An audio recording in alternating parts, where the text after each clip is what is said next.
Welcome to civil engineering IIT. मी केदार शेलार तुमचं सगळ्यांचं स्वागत करतो या व्हिडिओमध्ये. या व्हिडिओमध्ये आपण बघणार आहोत की how to kick start your career into the construction management with a masters of civil engineering course. So आजचा व्हिडिओ आहे तो एक खूप बूस्टिंग व्हिडिओ आहे. याच्यामध्ये आपण बऱ्याच गोष्टी शिकणार आहोत की बघणार आहोत की एक्झॅक्टली मार्केटमध्ये काय गरज आहे, आपल्याला काय कुठे जायचं आहे, मार्केटची नीड काय आहे. आपण या सगळ्या बऱ्याच गोष्टी आपण शिकणार आहोत. पण before going to start our session मी इंट्रोडक्शन देतो. मी केदार शेलार, मी स्वतः सिव्हिल इंजिनियर आहे. माझं MBA झालं in project and construction management. मी इंडस्ट्रियल रेसिडेन्शियल प्रोजेक्ट्सवर काम केले महाराष्ट्र गुजरात रिजनमध्ये. आता मी स्वतःचे कंपनीचे सिस्टीम डेव्हलप करतो. माझा एक कोर पार्ट आहे त्याच्यामध्ये मी डेटा अनालिसिस, प्रोजेक्ट प्लॅनिंग या गोष्टींवर खूप फोकस करतो. अपार्ट फ्रॉम दॅट मी स्वतः एक एज्युकेटर आहे. मी शिकवतो लोकांना, मला शिकवायला खूप आवडतं. So this is what about me. आता व्हिडिओ आपण पुढे घेऊन जाऊ. आता before going to start our webinar मला सगळ्यांना 3 प्रश्न विचारायचे. कुठले 3 प्रश्न? पहिला प्रश्न आहे, तुम्ही किती कॉन्फिडंट आहात की तुम्हाला ग्रॅज्युएशन नंतर लगेच जॉब मिळेल? हा पहिला प्रश्न. दुसरा प्रश्न की तुमच्या फक्त डिग्रीवर तुम्हाला जॉब मिळेल किंवा तुम्हाला अशा त्या स्किल्स माहिती आहेत का की ज्या स्किल्समुळे तुम्हाला जॉब मिळू शकतो? तुम्हाला माहित असेल किंवा नसेल तरी तुम्हाला काही स्टॅटिस्टिक्स सांगतो की एक्झॅक्टली मार्केटमध्ये आता सिच्युएशन काय आहे. सो हे आताचे करंट मार्केट सिच्युएशन आहे, जिथे ॲव्हरेज प्रत्येक वर्षी जवळपास 1.25 लाख सिव्हिल इंजिनियर्स बाहेर पडतात, ग्रॅज्युएट होतात.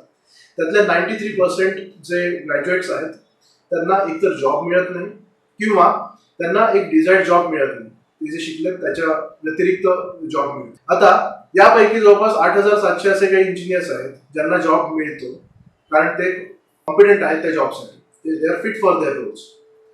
आता ज्यांना जॉब मिळतो, आता जॉबची आपण सिच्युएशन बघूया काय आहे. आता ही करंट मार्केट सिच्युएशन आहे जी मी तुमच्या समोर प्रेझेंट करतोय. यू कॅन सी, तुम्हाला 0 to 2 years एक्सपिरियन्स असेल तर तुम्हाला एक 20,000 ते 22,000 मध्ये सॅलरी मिळते. नंतर जसं तुमचा एक्सपिरियन्स पुढे जातो तसं तशी तुमची सॅलरीमध्ये ग्रोथ झाली. आता ॲव्हरेज सॅलरीची पर मंथ आपण बघितली ती 2 ते 5 वर्षाच्या एक्सपिरियन्ससाठी जवळपास एक 35,000 ते 37,000 आहे. तुम्ही 5 ते 10 वर्षामध्ये गेला तर जवळपास 55,000 पर्यंत ॲव्हरेज सॅलरी मिळते. तसंच 10 ते 15 वर्ष असेल तुम्हाला एक्सपिरियन्स तर 65 पर्यंत जाऊ शकतो. आणि 15 ते 20 असेल तर 70,000 आणि 20 वर्षापेक्षा जास्त असेल तर 90,000 किंवा 1,00,000 प्लस अशी तुमची सॅलरीची ग्रोथ आहे. आता ही आहे ॲव्हरेज सॅलरी. नाव आता पुढचा जो पार्ट आहे तो म्हणजे विथ स्किलसेट. तुमच्याकडे स्किलसेट असतील तर तुमच्या सॅलरीमध्ये किंवा तुमच्या एक जॉबमध्ये कशी ग्रोथ होते हे तुम्हाला प्रेझेंट करतो. जो पहिला ग्राफ जो दिसतोय दॅट इज बॅचलर्स डिग्री. तुमची एक बॅचलर्सची डिग्री आहे. तुमच्याकडे स्किल्स असतील, तुमच्याकडे मार्केटला ज्या स्किलसेटची गरज आहे ते स्किलसेट तुमच्याकडे असतील तर तुम्हाला जवळपास 25,000 पासून एक चांगला स्टार्ट मिळू शकतो. तसंच मास्टर्स डिग्री असेल तुमच्याकडे, तुम्ही MBA केलंय, MTech केलंय, प्रोजेक्ट मॅनेजमेंट, कन्स्ट्रक्शन मॅनेजमेंट किंवा दुसऱ्या कुठल्या फील्डमध्ये, तर जर तुमच्याकडे राईट स्किल्स असतील तर जवळपास तुमची एक सॅलरीची 40,000 पासून पर्यंत होऊ शकते. ॲव्हरेज आम्ही एक मार्केट स्टडी केला होता, हा मी तुम्हाला प्रेझेंट केला. आता हे सगळं आहे. मी स्किलसेट बद्दल सांगितलं, जॉब सॅलरी बद्दल सांगितलं. परत माझे 3 प्रश्न आहेत सगळ्यासाठी. पहिला प्रश्न आहे की तुम्ही या गोष्टीचा कधी विचार केला आहे का की तुमच्याकडे राईट स्किलसेट आहे, तुमच्याकडे चांगला जॉब आहे, तुम्ही इंडस्ट्रीत काम करताय, पण एवढं असूनही या इंडस्ट्रीमध्ये तुम्हाला वेगळं कसं व्हायचं, तुम्ही कसे वेगळे स्वतःला प्रोजेक्ट कराल, तुम्ही कसे स्वतःला वेगळे दाखवाल की तुमच्याकडे असं काही वेगळं आहे की जेणेकरून तुम्ही कुठेतरी एक स्टँड आउट व्हाल मार्केटमध्ये. हा पहिला प्रश्न. याचा कधी तुम्ही विचार केला? किंवा दुसरा प्रश्न की तुम्हाला जॉब मिळाल्यानंतर पण तुमचा जॉब रोल काय असेल साहेब, याचा कधी विचार केला? किंवा तिसरा प्रश्न की आता मी जे स्किलसेट बद्दल म्हणालो की स्किलसेटमुळे तुम्हाला ग्रोथ मिळेल, तर या स्किलसेटचा तुम्ही कधी विचार केला कुठले स्किलसेट तुम्हाला गरजेचे आहेत आता तुम्हाला ग्रोथ घ्यायची असेल तर? जर तुम्ही विचार केला असेल किंवा केला नसेल तरी पण हा तेवढाच इम्पॉर्टंट आहे. पण तुम्ही केला नसेल तर yes, this webinar is for you. So आपण या व्हिडिओमध्ये आहोत कशासाठी? आपण बघणार आहोत की this is a webinar for masters of civil engineers. आपण जो टॉपिक आज टार्गेट करतोय तो म्हणजे कन्स्ट्रक्शन मॅनेजमेंट.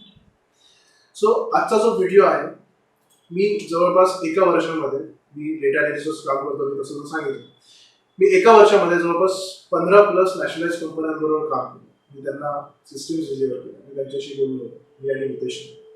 आता जेव्हा मी या इंडस्ट्रीमध्ये या कंपन्यांशी बोलत होतो, या नॅशनलाइज कंपन्यांशी मी डील करत होतो आणि एक्सपर्ट्स लोकांशी जेव्हा मी डील करत होतो, त्यावेळेस आम्हाला एक नीड कळाली की एक्झॅक्टली मार्केटमध्ये काय गरजेचं आहे, कुठल्या गोष्टीची एक गरज आहे, कुठल्या गोष्टीवर आपण फोकस केला पाहिजे जेणेकरून आपण पुढे जाऊ. आणि आम्ही कुठे ना कुठेतरी आम्ही वापरले, आम्ही इम्प्लिमेंट केले, म्हणून आम्ही कुठे ना कुठे आता मार्केटमध्ये एक चांगल्या एक ग्रोथ करतोय चांगल्या प्रकारे. सो आम्हाला कुठेतरी वाटतं हे जे सिक्रेट्स आहेत जे आम्ही इम्प्लिमेंट केले तेच तुम्हाला आम्ही डिलिव्हर करणार आहोत या वेबिनारमध्ये. हे जे सिक्रेट जर तुम्हाला माहीत असते तर आम्हाला पर्सनली असं वाटतं की तुम्ही जर जॉब करत असाल किंवा तुम्ही स्टुडंट्स असाल तर तुम्हाला तुमचं करिअर 2 टाइम्स फास्ट तुम्ही ग्रो करू शकता. किंवा तुम्ही जर बिझनेस करत असाल तरी पण you will be able to standardize your business. तुमचा एक बिझनेस तुम्ही स्टँडर्डाइज मोडवर आणून ठेवा. सो आय रिक्वेस्ट ऑल की तुम्ही शेवटपर्यंत आमच्याबरोबर राहा, कारण हा वेबिनार खूपच जास्त इंटरेस्टिंग होणार आहे. सो गोइंग अहेड, आपण या वेबिनारमध्ये आपण काय काय करणार आहोत बघू. सो पहिला पॉईंट की एक्झॅक्टली इंडस्ट्रीची करंट अँड फ्युचर नीड काय हे पण समजून घेऊ. दुसरी गोष्ट अपॉर्च्युनिटीज कुठे आहेत आपल्या इंडस्ट्रीमध्ये हे आपण बघूया. तिसरी गोष्ट त्यासाठी कुठले स्किल सेट तुम्हाला लागणार आहेत हे आपण डिस्कस करणार आहोत. आता हे सगळं तुम्हाला माहीत असेल तर डेफिनेटली जसं मी तुम्हाला म्हणालो, तुम्हाला तुमचे चान्सेस जे आहेत तुमचं डिझायर्ड जॉब किंवा तुमचं एक हाईक प्रमोशन किंवा तुम्ही बिझनेसमध्ये स्टँडर्डायझेशन हे तुम्ही आणू शकता. आणि याची का गरज आहे, कारण मार्केटमध्ये खूप जास्त कॉम्पिटिशन आणि खूप जास्त कॉम्पिटिटर्स पण आहेत. आणि if you want to stand out in the crowd, तुम्हाला मार्केटमध्ये असं वेगळं व्हायचं असेल, पुढे जायचं असेल तर तुम्हाला सगळ्याची माहिती हवी. So going ahead, everyone want to be successful. सगळ्यांना सक्सेसफुल व्हायचं. Everyone want to boost their career 2 times fast. सगळ्यांना 2 टाइम्स फास्टर त्यांचं बूस्ट करायचं. बट तुम्हाला माहिती आहे की काय तो एक्स फॅक्टर आहे की तुम्हाला तो एक सक्सेसफुल बनवतो. याच्यासाठी आपण सक्सेसफुल लोकांची स्टोरी बघू. एक्झॅक्टली ते का सक्सेसफुल आहे, त्यांच्याकडे कुठला तरी एक एक्स फॅक्टर असेल की ज्याच्यामुळे आपण ते सक्सेसफुल आहे. तो एक्स फॅक्टर असा आहे की सक्सेसफुल लोक जे आहेत, successful people do market analysis. त्यांना माहीत असतं की मार्केटमध्ये काय चाललंय. If you are doing the market analysis, yes you will be the 1 step ahead. तुम्ही एक स्टेप पुढेच राहाल, कारण तुम्हाला माहिती आहे की पुढे काय होणार आहे, कारण तुमच्याकडे ती विजन आहे. आणि हेच एक सिक्रेट आहे की सक्सेसफुल बनायचं, की मार्केट काय चाललंय, कुठे चाललंय हे तुम्हाला कळायला पाहिजे. दुसरी गोष्ट, आता आपण बघितलं सक्सेसफुल पीपल का सक्सेसफुल आहे. नाउ लेट्स अंडरस्टँड की आता मार्केट सिच्युएशन काय. तुम्ही आता बघताय ही एक इमेज मी आता तुमच्यासमोर प्रेझेंट करतोय. या इमेजमध्ये 2 टाईपचे लोक आहेत. एक तुम्ही बघितलं तर the first part, it is a traditional way of working. हे जुन्या पद्धतीने काम चालू होतं. आणि दुसरी जी इमेज आहे ती आहे तुमची मॉडर्न वे ऑफ वर्किंग, नवीन कसं काम होतं. आता मेजर फरक काय, अंडरस्टँड. आधी काय व्हायचं, खूप जास्त पेपर वर्क, पेपर येतोय, पेपर साईन करतोय, पेपर पुढे चाललंय, परत चेक होतोय, परत पुढे चाललंय, डेटा अनालिसिस होत नाहीये, चेकिंग मध्ये सगळा वेळ चालू. ते बघा इथे पण तेच दिसतंय. एक रिपोर्ट तयार करतोय, दुसरा चेक करतोय, परत रिपोर्ट तयार करतोय, चेक करतोय, 5 वेळा तो चेक होतोय. 5 वेळा चेक करण्यासाठी एवढा टाइम वेस्ट होतो. बट हेच कुठे ना कुठेतरी आता चेंज होतं. आपली इंडस्ट्री खूप फास्ट चेंज होती. आता डेटा अनालिसिस किंवा प्रोजेक्ट प्लॅनिंग हे इतकं इम्पॉर्टंट झालंय की काय आहे त्याचं इम्पॉर्टन्स काय. त्याचं रिझन हेच आहे की एक माणूस जे काम करू शकतो त्याला आपण 5 माणसं का लावायची. So this is something smart way to do. This is something smart way of working. So understand modern way of working काय आहे. मॉडर्न वे ऑफ वर्किंग म्हणजे एक माणूस तुम्ही सगळे एका पीसीवर सगळं करताय. So this is something is important. Now he image काय इम्प्लिमेंट करते तुम्हाला की आपली इंडस्ट्री जी चेंज होते आणि इंडस्ट्रीचे एक्सपेक्टेशन पण चेंज होतात. प्रत्येक 5-5 वर्षांनी इंडस्ट्रीचे एक्सपेक्टेशन चेंज होतात. का, कारण प्रत्येक 5 वर्षांनी कुठेतरी त्यांची आपली टेक्नॉलॉजी चेंज होती इंडस्ट्रीमध्ये. आणि करंट आणि फ्युचर नीड काय आहे तर हे construction project planning and with data analysis.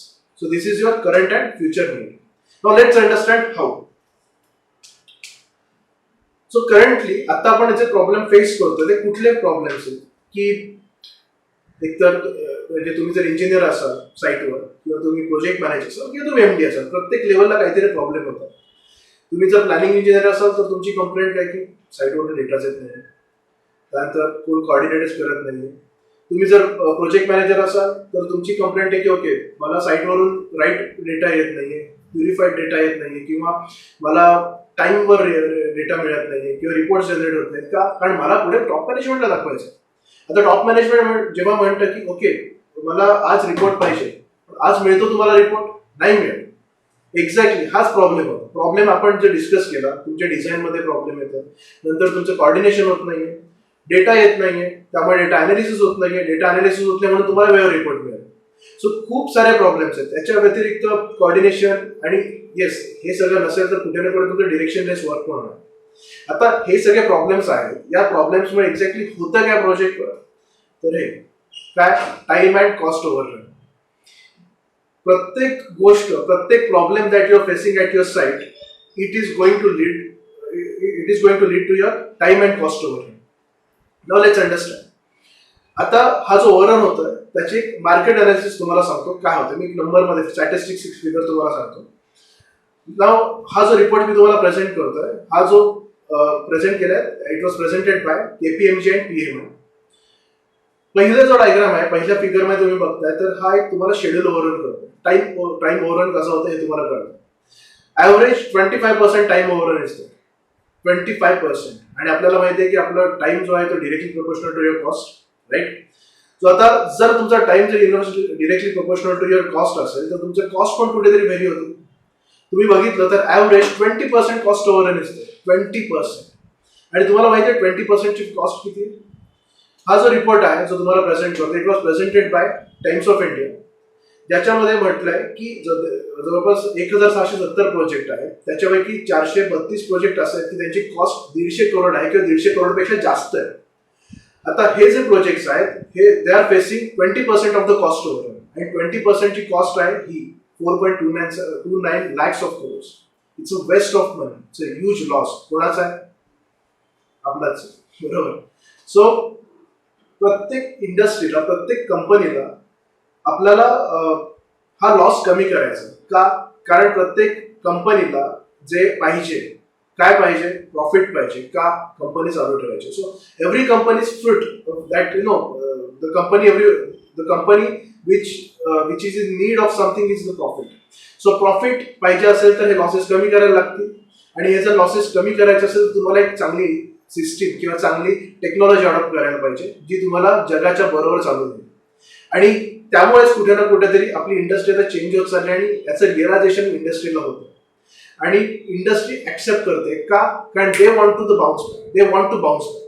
Now मी आता जे तुम्हाला सांगितलं त्याचे फिगर्स पण तुमच्या समोर ठेवतो की एक्झॅक्टली काय, आता कसं अडॉप्शन रेट आहे नवीन टेक्नॉलॉजीचा.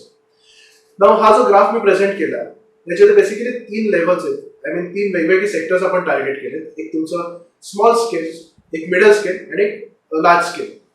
तुम्ही बघितलं तर अडॉप्शन, आता हा जो एक्स ऍक्सिस आहे, एक्स ऍक्सिसवर व्हेरियस टेक्नॉलॉजीज आहेत ज्या आपण इम्प्लिमेंट करतोय मार्केटमध्ये किंवा आपल्या ऑर्गनायझेशनमध्ये. तर त्या कुठल्या आहेत, तुमचं बीम आहे, डेटा अनालिसिस आहे, तुमचं मोबाईल प्लॅटफॉर्म्स आहेत, तुमचे ड्रोन्स आहेत, तुमचे सेन्सर्स आहेत, तुमचे AR VR 3D printing, machine learning, various बघितले तुम्ही इथे खाली बघू शकता. आता ज्या टॉप स्केलच्या कंपन्या, ज्या लार्ज स्केल कंपन्या आहेत त्यांनी ऑलरेडी इम्प्लिमेंट करायला चालू केले ह्या गोष्टी. तुम्ही बघितलं जवळपास 86%, 83%, 79% they are already implemented their BIM and data analysis. But if you see, तुम्ही जर बघितला ग्राफ नीट तर हे जे मिड स्केल इंडस्ट्री आणि स्मॉल स्केल इंडस्ट्री आहे त्यांनी जवळपास एक 28 to 45% इंडस्ट्रीनी ऍक्सेप्ट केले बी. पण if you go to the data analysis, जवळपास मिडल स्केलला 63% इंडस्ट्रीज डेटा अनालिसिस ऍक्सेप्ट करतात किंवा त्यांना त्याची गरज आहे. तसंच स्मॉल स्केलला गेल्यानंतर जवळपास 38 which is highest in their sector. So हे सगळे फिगर्स आहेत जे तुमच्या समोर मी ठेवल्यात की जे या फिगर्स काय सांगतात की आपली इंडस्ट्री चेंज होते आणि इंडस्ट्री नवीन टेक्नॉलॉजी अडॉप्ट करते का, because they want to bounce back.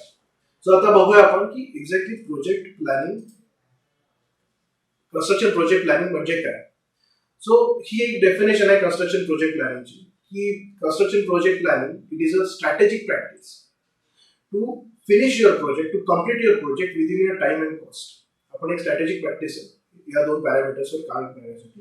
मग याच्यामध्ये बाकीचे बरेच मॉडेल्स येतात की तुमचं cost management, scheduling, planning, monitoring, procurement, risk management, risk planning.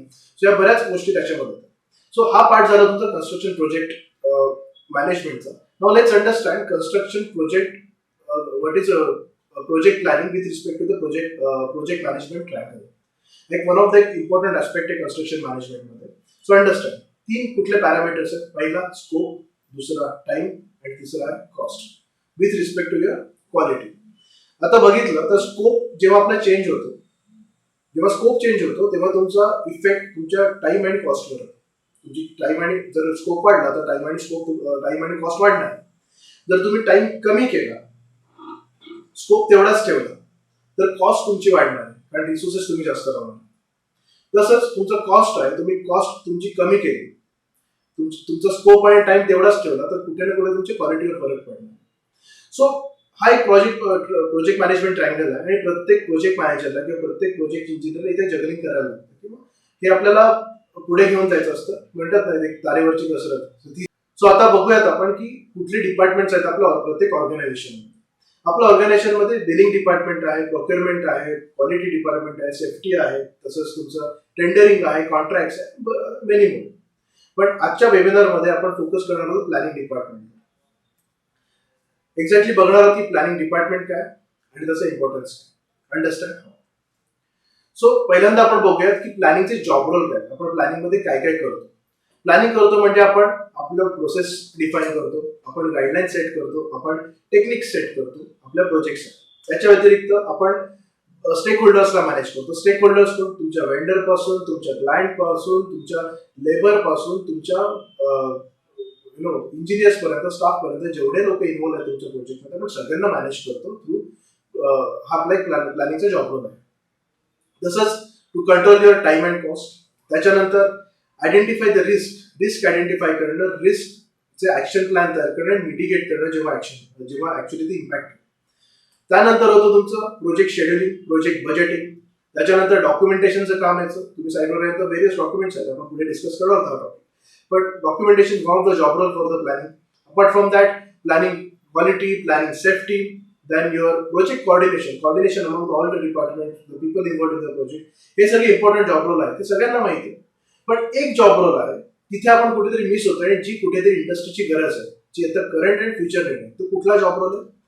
That is data analysis. It is अ की नीड ऑफ द इंडस्ट्री, ज्याच्यावर आम्ही काम करतो.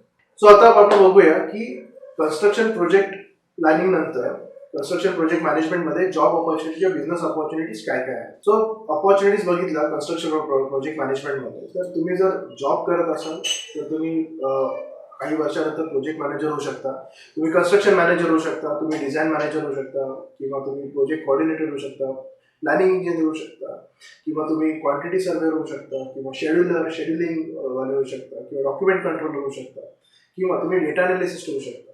सो या सगळ्या ऑपॉर्च्युनिटीज आहेत तुम्हाला आफ्टर प्रोजेक्ट मॅनेजमेंट. किंवा तुम्हाला जर बिझनेस करायचा असेल तर तुम्ही प्रोजेक्ट मॅनेजमेंट कन्सल्टन्सी चालू करू शकता स्वतःची, किंवा इंडिपेंडेंट कन्सल्टंट होऊ शकता तुम्ही, किंवा तुम्ही डेटा अनालिसिसची एक कंपनी स्टार्ट करू शकता की ज्याच्यामध्ये तुम्ही रिपोर्ट्स तुम्ही ॲक्युरेट रिझल्ट तुम्ही इंडस्ट्रीला देता. सो एवढ्या काही ऑपॉर्च्युनिटीज आहेत आपल्या कन्स्ट्रक्शन मॅनेजमेंटमध्ये. नाव लेट्स अंडरस्टँड की एक्झॅक्टली फ्युचर कुठे आपलं construction मॅनेजमेंटचं. So proper planning with data analysis, it is current and the future need, and this is something very important in the future right now. मी अजून एक graph तुमच्या समोर ठेवतो. या ग्राफमध्ये जेव्हा आपण डेटा गॅदरिंग करतो, डेटा गॅदरिंगचे फायदे आणि त्याच्यामुळे आलेले इफेक्ट्स हे काय. जर तुम्ही डेटा गॅदर करताय त्याच्यामुळे तुमच्या एस्टिमेशनमध्ये किंवा बिडिंग प्रोसेसमध्ये जवळ 56% इम्प्रुव्हमेंट्स आहेत. तुम्ही जर प्रोडक्टिव्हिटी बघितली, कामाची प्रोडक्टिव्हिटी जी 52%नी इम्प्रूव्ह झाली. तुमचं बजेट परफॉर्मन्स आहे ते 51% इम्प्रूव्ह झालं. तुमची सेफ्टी आहे ती जवळपास 48% इम्प्रूव्ह झाली. सो एवढ्या सगळ्या गोष्टी प्लॅनिंगमुळे होत आहेत आणि यामुळेच कुठेतरी मार्केटमध्ये कंपनीजमध्ये एक त्याचा अवेअरनेस क्रिएट होतो. सो त्यामुळे दिस इज समथिंग फ्युचर आणि आपण हेच कुठेतरी पुढे डिस्कस करणार आहोत. सो आता हे जे आपण प्लॅनिंग करतोय त्याचे काही इफेक्टिव्ह टूल्स आहेत ते कोणते ते आपण बघूया. MS प्रोजेक्ट आहे, किंवा प्रायमावेरा आहे, पॉवर BI, टॅब्ल्यू, किंवा MS एक्सेल, एवढे बरेच टूल्स आहेत जे वापरून आपण प्रोजेक्ट मॅनेजमेंट करू शकतो, प्लॅनिंग करू शकतो. पण जस्ट नोईंग दिस टूल्स, जेवढे फक्त तुम्हाला हे टूल्स माहीत असतील तर तुम्ही चांगलं काम करू शकता मार्केटमध्ये. कंपनीमध्ये? ऍब्सोल्युटली नो, अजिबात नाही. तुम्हाला जर पुढे काम करायला तुम्हाला अजून काही गोष्टी माहीत आहेत. आता आम्ही इंडस्ट्रीमध्ये काम करतोय, एका वर्षात आम्ही 15 कंपन्यांबरोबर डील केलं. सो या कंपनीने डील करताना आम्ही जे इम्प्लिमेंट केलं, आम्ही जे यूज करतोय त्याचे 3 सिक्रेट्स आहेत, ते तुम्हाला सांगणार. ते 3 सिक्रेट्स बेसिकली काय, हे आमचं लर्निंग आहे. लर्निंग काय की एक्झॅक्टली मार्केटची रिक्वायरमेंट काय आहे, मार्केटमध्ये गॅप कसली आहे, आणि तिसरं त्यासाठी तुम्हाला लागणारे स्किल सेट काय. पहिला पार्ट आहे की एक्झॅक्टली मार्केटची नीड काय. दुसरा आहे गॅप का, कारण गॅप अशी गोष्ट आहे की जेव्हा तुम्ही गॅपवर काम करता ते कुठेतरी तुम्ही युनिक असता आणि तुम्हाला कुठेतरी सक्सेस मिळायचे चान्सेस जास्त असतात, म्हणून गॅप कुठे ती सांगतो. आणि तिसरे skill set. So let's start with the first secret. First secret काय, अंडरस्टँड द रिक्वायरमेंट. रिक्वायरमेंट काय आता इंडस्ट्रीची, मॅनेजमेंटची, की management want to see everything easily. आपण प्रत्येक, वी आर ह्युमन बिंग्स, आपण सगळे फेस करतो. आपल्याला काय लागतं की we want to solve our problem, we want to solve complex problem very easily. This is something we want, आपल्याला हे पाहिजे. सो का आपण, कारण कसं आहे की जेवढी गोष्ट सोपी असेल तेवढे आपण चांगले डिसिजन घेऊ शकतो. आणि आता इंडस्ट्रीमध्ये काय होतंय, हे 40 पेजेसचे रिपोर्ट. तुम्ही ऑफिसमध्ये जाता तेव्हा ऑफिसमध्ये असे बंच ऑफ फाईल्स असतात, बंच ऑफ फाईल्स. प्रत्येक फाईल वेगवेगळ्या टाईप, म्हणजे तुमचं पोर्टफोलिओ अनालिसिस, तुमचा डीपीआर, डब्ल्यूपीआर, एमपीआर, तुमचं cash flow management, material procurement, बऱ्याच गोष्टी. सो मॅनेजमेंटला एवढ्या सगळ्या फाईल्स बघायच्या ढिगाराच्या ढिगारा? अजिबात नाही. मॅनेजमेंटला काय बघायचं आहे, management want to see everything on just one page. सगळ्यांना एका पेजवर बघायचं आहे. काय म्हणजे dashboard, one page, one click summary. एका क्लिकमध्ये एका पेजवर सगळे समरी आले पाहिजे का. कारण एक सुंदर कोट आहे की तुम्ही जर एखादी गोष्ट एका पेजवर बघू शकत नाही तर तुम्ही चांगले डिसिजन घेऊ शकत नाही. सो त्यामुळे everyone want to see everything on just one page. हे आपल्या पर्सनल लाईफमध्ये पण ही ह्युमन सायकोलॉजी. एका पेजवर असेल तर आपण पटकन अनालाइज करू शकतो. Simple as. Now going ahead, exactly आता बघूयात की डॅशबोर्ड काय आहे. सो एक डॅशबोर्ड आहे, आम्ही एक काही दिवसांपूर्वी आम्ही पब्लिश केला होता. सो बेसिकली आम्हाला खूप जास्त रिस्पॉन्स, खूप चांगला रिस्पॉन्स मिळाला डॅशबोर्डसाठी. सो लेट्स अंडरस्टँड एक्झॅक्टली आहे काय हा डॅशबोर्ड. सो मी माझी एक एक्सेल शीट शेअर करतोय. ओके, सो हा एक डॅशबोर्ड आम्ही बनवला होता. हे पहिलं जे पान आहे तुम्ही बघताय. सो हे पान म्हणजे तुमचं एक, this is exact requirement of your top management. Top मॅनेजमेंटची गरज आहे, किती ब्युटिफुली प्लेस केले बघा. On just your one click, एका क्लिकवर तुम्ही बिल्डिंग चेंज करताय आणि तुमचा डेटा तर चेंज होतो. तुम्ही बिल्डिंग चेंज करताय आणि तुम्हाला सगळा data on just one click तुम्हाला मिळतो. तुम्ही बिल्डिंग चेंज करताय, so everything is changing with respect to your हे. सो पण तुम्ही ज्या साईटवर जेव्हा काम कराल त्यावेळेस इट इज समथिंग एक्सपेक्टेड की तुम्ही असं काही डॅशबोर्ड तयार करा. डॅशबोर्ड कसं की तुमच्या एका क्लिकवर तुमचे सगळे चार्ट्स चेंज व्हायला पाहिजे.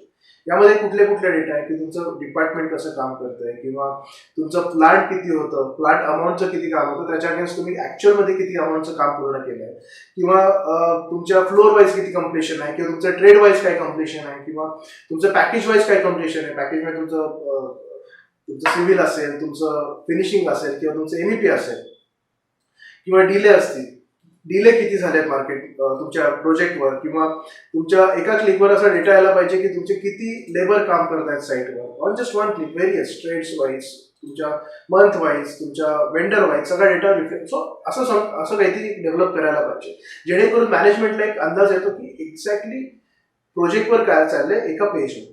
So this is something requirement, आणि आपण हे कुठेतरी एक्सेलवर डेव्हलप केलं पाहिजे. सो हा एक डॅशबोर्ड आहे. Now coming back to our presentation, आपण जस्ट बघितलं डॅशबोर्ड काय आहे. Now let's understand secret number 2. Secret number 2 आपण पहिलं बघितलं, अंडरस्टँड द रिक्वायरमेंट. नाउ दुसरं सिक्रेट की we need to find out the gap. Gap कसली, गॅप मार्केटमध्ये काय. तो गॅप अशी आहे की there is a no standardisation. ही एक सगळ्यात मोठी गॅप आहे. आता स्टँडर्डायझेशन की आपण पुढे बघूया, पण लेट्स अंडरस्टँड इंडस्ट्रीमध्ये एक इट्स अ बिटर ट्रूथ की बरेच प्रोफेशनल्स आहेत, त्यांना ते जे फॉर्मॅट्स तयार करतात किंवा जे टेम्पलेट्स तयार करतात ते त्यांच्या नीड प्रमाणे तयार करतात. आणि नीड प्रमाणे केलेले टेम्पलेट्स किंवा formats are not standard format. का, व्हॉट इफ जर ती ऑथॉरिटी आहे ती दुसऱ्या प्रोजेक्टवर शिफ्ट झाली, किंवा तुमचा प्रोजेक्ट चेंज झाला, किंवा तिथे नवीन कोणतीतरी ऑथॉरिटी आली यूज कंट्रोलिंग द प्रोजेक्ट, तो प्रत्येक वेळेस जे फॉर्मॅट चेंज होतात त्याच्यामुळे डेटा अनालिसिस होत नाही, आणि त्याच्यामुळे कुठे ना कुठे आपण स्टँडर्डायझेशन मध्ये लागतो.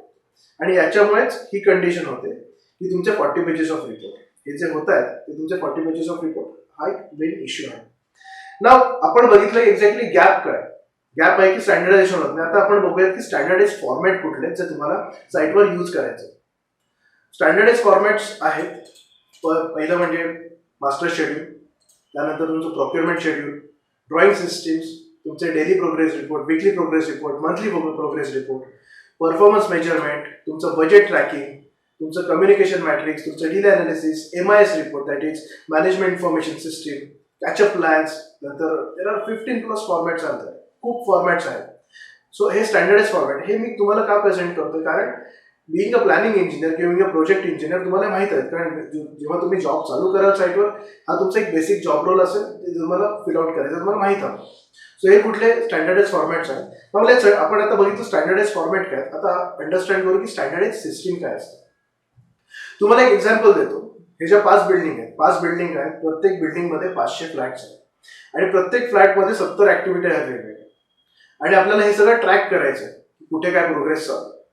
तर ट्रेडिशनली आपण कसं करायचो, ट्रेडिशनली की आपण एक एक्सेल शीट अशी तयार करायचो. एक्सेल शीटमध्ये आपण बिल्डिंगचं नाव, खाली फ्लॅटचे नंबर, एका बाजूला कुठल्या ऍक्टिव्हिटीज इन्व्हॉल्व आहेत हे सगळं बघतोय आपण.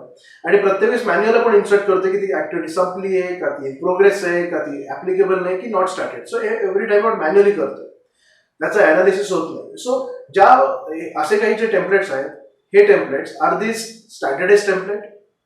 Absolutely. Standardise system, standardise templates असे आहेत की this is something what your our finishing work tracker is. आम्ही एक सिस्टीम डेव्हलप केली होती. ही एक स्टँडर्डाइज सिस्टीम आहे, मी ती प्रेझेंट करतो. एक्झॅक्टली स्टँडर्डाइज सिस्टीम काय करते हे तुम्हाला दाखवतो. सो तुम्ही बघितलं तर ही एक एक्सेल शीट आहे. ही एक सिस्टीम आम्ही एक प्रेझेंट केली होती. So standardized system is that system which saves your time, which analyzes your data by itself and produce the data for yourself. ज्यामध्ये तुम्ही जो डेटा इनपुट करताय तो सिस्टीम प्रोसेस करते, तुम्हाला त्याचे रिपोर्ट्स मिळतात आणि तुमचं आणि प्लस ही सिस्टीम तुमचा टाइम पण वाचवते. तुमच्या सेकंड्समध्ये तुम्हाला आन्सर्स मिळतात. सो अंडरस्टँड कशी वर्क होते. सो तुम्ही बघितलं तर या व्हर्टिकल बारवर मी बिल्डिंगचे सगळे इनपुट्स दिले आणि जो वरचा जो बार आहे हॉरिझॉन्टल बार, तिथे आपले काही फिल्टर्स आहेत जिथे आपण बिल्डिंग वाईज आपण सगळं चेक करू शकतो, आपण डेटा फिल आउट करू शकतो. आता ही जी सिस्टीम आहे या सिस्टीम मध्ये आपल्याला फक्त इनपुट द्यायचं आहे किती काम झालंय. फॉर एक्झाम्पल आता इथे बघितलं तर brick work, gypsum, internal plaster, external plaster अशा बऱ्याच ऍक्टिव्हिटीज इन्व्हॉल्व आहेत त्या आपण इथे लिहिल्या आहेत. इव्हन पुढे स्पेअर पण आहेत. आता मला फक्त इनपुट द्यायचं आहे की माझ्या फर्स्ट फ्लोअरवर किती काम झालं. इथे 100% झालं, इथे 100% झालं, इथे 100% झालं. सो मला फक्त इथे हा प्रोग्रेस अपडेट करायचा आहे. मला हा प्रोग्रेस इथे अपडेट करायचा आणि मी जेव्हा फक्त अपडेट करतोय तर याचे रिपोर्ट्स मला पुढच्या प्रत्येक शीटमध्ये दिसतात. ही फक्त एक वर्किंग शीट आहे जिथे अपडेट करतोय. You can see on the dashboard the progress is updated. You can see I'm just updating the data. It is changing in the dashboard. So on just one click I can check ki exactly काय status आहे flat वर, floor wise, location wise. So this is something your standardized system is. आणि ही जी system आहे ही तुमचा time save करते. Now coming back to the presentation, आपण बघितलं की पहिल्यांदा नीड काय मार्केटमध्ये, दुसऱ्यांदा बघितलं की एक्झॅक्टली गॅप कुठे आहे. मग आता आपण बघूयात की तुम्हाला याच्यामध्ये काम करण्यासाठी, प्लॅनिंगमध्ये काम करण्यासाठी, प्लॅनिंगमध्ये पुढे जाण्यासाठी तुम्हाला कुठले स्किलसेट बरोबर पाहिजे. सो आता आपण बघूया कुठल्या स्किलसेटची तुम्हाला गरज आहे तुम्हाला प्लॅनिंगमध्ये किंवा प्रोजेक्ट मॅनेजमेंट फील्डमध्ये काम करायचं असेल तर. For this automation and planning तुम्हाला माहीत हवं की ॲडव्हान्स सॉफ्टवेअर्स कुठले, बीम असेल, बीम टेक्नॉलॉजी आहे किंवा MS प्रोजेक्ट आहे किंवा तुमचं प्रायमावेरा आहे. त्याच्या व्यतिरिक्त तुम्हाला core concept of the project management या क्लिअर पाहिजेत. तिसरी गोष्ट तुम्हाला एक्सेलची माहिती आहे, MS एक्सेल, कारण MS एक्सेल सगळ्यात सोपं किंवा industry all over the world accepted असे सॉफ्टवेअर आहे जे आपण यूज करतो. एक्सेलचं तुम्हाला माहिती आहे.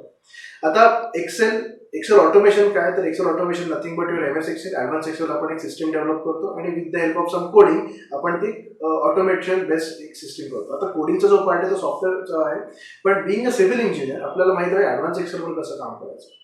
आता तुमच्याकडे एक्सेलचं नॉलेज आहे, प्रोजेक्ट मॅनेजमेंटचं नॉलेज आहे, तुम्हाला MS प्रोजेक्टचं नॉलेज आहे किंवा ॲडव्हान्स टूलचं नॉलेज आहे, तुम्ही you can create the wonders. आणि हीच कुठेतरी इंडस्ट्रीला गरज आहे. आता हे जर नॉलेज असेल तर इंडस्ट्रीला काय फायदे होतात, अंडरस्टँड. जे डॅशबोर्ड आपण म्हणालो, हे डॅशबोर्ड आपण क्रिएट करू शकतो. On just one click one page आपल्याला रिपोर्ट्स मिळतात. आता या जे सिस्टीम्स आहेत त्या इझी टू ऑपरेट आहेत. दुसरी गोष्ट, हे जे यूज करण्यासाठी तुम्हाला जास्त कॉम्प्युटेशनची गरज पडत नाही, कारण तुम्ही बघितलं जस्ट डेटा एंट्रीचं काम आहे तिथे. सो कमी कष्टात जास्त रिपोर्ट्स मिळतात. त्यानंतर तुमचा डेटा एका वन क्लिकमध्ये निघतोय आणि रिपिटेशन ऑफ वर्क आहे ते कुठेतरी आपल्याला कमी करतो. Repetition of the work in your analysis. So एवढे सगळे बेनिफिट्स आहेत आणि म्हणून इंडस्ट्री तुम्हाला इथे चान्स देते. नाव आता बघितलं तर एक अजून एक मेजर एक ॲडव्हान्टेज काय, आपण एक ट्रायंगल प्रमाणे समजू. या ट्रायंगलमध्ये तुमचा क्लायंट आहे, तुमचे कॉन्ट्रॅक्टर्स आहे, तुमची PMC आहे. सो बेसिकली या ज्या सिस्टीम्स आहेत आपण जे अनालिसिस करतो, it will create one bridge among all this parties. आणि जेव्हा सगळ्या पार्टीज एका प्लॅटफॉर्मवर येतील तेव्हा आपला प्रोजेक्ट सक्सेसफुल होईल. Right. So going ahead, now let's understand. आपण बघितलं की फ्युचरमध्ये काय आहे, फ्युचरमध्ये कुठली टेक्नॉलॉजी प्लॅनिंगची किती गरज आहे. नाउ लेट्स अंडरस्टँड की एक्झॅक्टली प्रोजेक्ट प्लॅनिंग आणि प्रोजेक्ट शेड्यूलिंग कुठे स्टार्ट होतं, कसं स्टार्ट होतं. अंडरस्टँड. तुमचं it starts from your work breakdown structure. Let's understand exactly work breakdown structure आहे काय. Work breakdown structure is nothing but your breaking of your project into the manageable parts. तुम्ही तुमच्या प्रोजेक्टला एका manageable पार्ट्समध्ये divide करा. आपण एक example घेऊया बिल्डिंगचं. बिल्डिंगच्या एक्झाम्पलमध्ये आपण बघितलं तर आपण जे काही आपल्या ऍक्टिव्हिटीज आहेत आपण ते 3 ग्रुप्समध्ये डिवाइड केल्या. पहिला म्हणजे सिव्हिल, दुसरा म्हणजे फिनिशिंग आणि तिसरा म्हणजे युअर सर्व्हिसेस. आता प्रत्येक ग्रुपमध्ये काही WBS आहे. WBS कुठले, your RCC, your masonry, your internal plaster, external plaster, waterproofing. तुम्ही जर फिनिशिंगमध्ये गेला तर तुमचं फॅब्रिकेशन, फ्लोरिंग, तुमचं डोर्स, विंडोज, पेंटिंग, पॉलिशिंग. तुम्ही सर्व्हिसेसमध्ये गेला तर तुमचं इलेक्ट्रिकल वर्क, तुमचं प्लंबिंग वर्क, तुमच्या अदर सर्व्हिसेस असतील, जसं फायर फायटिंग शूट असेल, नंतर तुमचं garbage shoot, LPG, intercom, internet lines, बऱ्याच काही गोष्टी. तर डेव्हलपमेंट, तुमचं सॉफ्टस्केपिंग, हार्डस्केपिंग, हे डेव्हलपमेंटचा पार्ट येतो. आणि अजून काही व्यतिरिक्त असेल तर ह्या सगळ्या गोष्टी इथे येतात. सो आपण या सगळ्या ज्या हे WBS आहेत याच्यामध्ये आपण हे सगळ्या ऍक्टिव्हिटीज डिवाइड करतो. एक एक्झाम्पल सांगतो तुम्हाला, RCC घेऊ आपण. आता RCC WBS आहे. WBSच्या आत अजून काही ऍक्टिव्हिटीज आहेत, त्याला आपण सब ऍक्टिव्हिटीज म्हणतो. त्या कुठल्या आहेत, तर तुमचं शटरिंग आहे, तुमचं रेन्फोर्समेंट आहे, तुमचं कास्टिंग आहे, तुमचं क्युरिंग आहे. तसंच प्रत्येक WBS मध्ये अशा व्हेरियस ऍक्टिव्हिटीज आहेत. सो WBS मध्ये काय केलं आपण, मॅनेजेबल पार्ट्समध्ये डिवाइड केलं. का केलं, त्याचं रिझन हे आहे की जेव्हा कुठल्याही स्टेक होल्डर प्रोजेक्टकडे बघेल ते एका प्लॅटफॉर्मवर असेल, त्याला माहित असेल की काय चाललंय प्रोजेक्टवर. ओके, RCC झालं, RCC मध्ये 3rd फ्लोअर चालू, 3rd फ्लोअरवर माझं कॉलमचं काम चालू. So it will give the idea. आणि आपण जेव्हा WBS नी काम करतो तेव्हा आपण एक शेड्यूल तयार करतो आणि एक प्रॉपर शेड्यूल तयार करतो. So this is something your work breakdown structure, जिथून आपलं प्लॅनिंग स्टार्ट होतं. गोइंग अहेड, आता बघूयात आपण प्लॅनिंग मध्ये काय स्टेप्स असतात. प्लॅनिंगची सगळ्यात पहिली स्टेप की divide your project into the manageable parts, that is create your WBS. इथून आपली सुरुवात होते. त्यानंतर आपण काय करतो, आपण मटेरियलची रिक्वायरमेंट करतो, मटेरियलची क्वांटिटी फाइंड आउट करतो. त्यानंतर आपण बघतो की मशिनरी किती लागणार आहे, त्यानंतर आपण बघतो की मॅनपॉवर किती लागणार आहे, त्यानंतर बघतो आपण बेस्ड ऑन दिस डेटा आपण एक आपलं बजेट प्रिपेअर करतो. राईट, आपण एस्टिमेट करतो कॉस्ट. सो या स्टेप्स आहेत आपल्या प्लॅनिंगमध्ये. आता पुढचा क्वेश्चन तुम्हाला पडला असेल, ओके प्लॅनिंग आहे, आता शेड्युलिंग कसं करायचं, शेड्युलिंगच्या स्टेप्स काय. अंडरस्टँड. शेड्युलिंग मध्ये आपण आपल्याकडे ड्रॉइंग असतं. ड्रॉइंग मध्ये आपण एक कोर्स सिलेक्ट करतो, म्हणजे काय आपण एक ड्रॉइंग डिवाइड करतो मॅनेजेबल पार्टमध्ये. अगेन त्याच्यानंतर आपण कॅल्क्युलेट करतो क्वांटिटीज, कुठल्या कोरमध्ये कुठल्या पार्टमध्ये किती येतात गोष्टी. त्यानंतर येतं की आपण बेस्ड ऑन दॅट आपण एक मास्टर शेड्यूल क्रिएट करतो. त्यानंतर आपण बेस्ड ऑन दॅट आपण आपल्याकडे मास्टर शेड्यूल आहे, आपल्याकडे क्वांटिटीज आहेत, त्याच्यावर आपण रिसोर्स प्लॅन अरेंज करतो, कुठल्या महिन्यात कुठले रिसोर्स येणार आहेत. रिसोर्स कॅल्क्युलेटेड रिसोर्स आहे. So based on this data आपल्याला कळतं की कॅश फ्लो आपण तयार करू शकतो, आपलं एक बजेट क्रिएट करतो. ह्या ज्या स्टेप्स आहेत आपण त्या प्लॅनिंगमध्ये करतो. So this is how planning works. Now हा एक बेसिक एक कॉन्सेप्च्युअल पार्ट झाला. आता आपण जे काही शिकलो त्याच्यावर मला तुम्हाला एक एक्सरसाइज द्यायची, एक असाइनमेंट द्यायची. सगळ्यांनी मला ही करून द्यायची असाइनमेंट. असाइनमेंट अशी आहे की तुम्हाला एक एक्झाम्पल देतो, तुम्हाला एक शेड्यूल तयार करायचं आहे. एक G+3 बिल्डिंगचं एक एरिया पकडा 5000 स्क्वेअर फीट. सो याच्यामध्ये मी ऑलरेडी तुम्हाला काही WBS दिले. WBS प्रमाणे एक शेड्यूल तयार करा. आता त्याच्यामध्ये शेड्यूल कसं करायचं याच्यावर स्टेप्स आपण डिस्कस केल्या. सो बेस्ड ऑन दिस हा एक असाइनमेंट पूर्ण करायला तुम्ही मला सबमिट करा. So this is something I want from you, from your side. So this is about today's session. So join us for this masters batch, जिथे आपण या सगळ्या गोष्टी डिस्कस करणार आहोत. आणि कॉन्टॅक्ट डिटेल्स मी स्क्रीनवर शेअर केले. थँक्यू.